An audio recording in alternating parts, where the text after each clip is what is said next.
Hello everybody, কী অবস্থা? শুভ সকাল, good morning. একদম সকাল থেকে বাজার করে এসে আপনাদের সাথে একদম বসে গিয়েছি। বাজার রান্নাবান্না সব কিছু আজকে দেখাবো। দুইটা আয়ের মাছ, দেশি পেঁয়াজ, তারপর মিষ্টি কুমড়া, নতুন আলু, সব কিছু আজকে একদম দেশি দেশি নিয়ে আসছি। একদম বাজারটা করেও খুশি খুশি লাগতেছে। আজকে খুশি মতো রান্নাও করব। চলুন রান্না করতে চলে যাই। যে যেখান থেকে দেখছেন সবাই ভালো আছেন তো?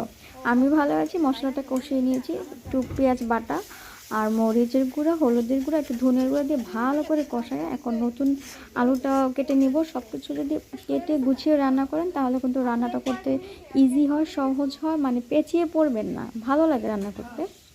এখানে মিষ্টি কুমড়া দেখছেন, মিষ্টি কুমড়া ভাজি করা হয়ে গেছে, এটা দেখাই নেই। একটু কালি জিরা দিলে মিষ্টি কুমড়া ভাজিটা মজা হয়। কালি জিরা আমার কাছে ছিল না, এছাড়া আমি কালি জিরা দিয়ে মিষ্টি কুমড়া ভাজিটা করি। এখন আয়ের মাছটাকে কিছুক্ষণ কষিয়ে নেব। আর নদীর মাছ কার কার পছন্দ? আমার আয়ের, রিঠা,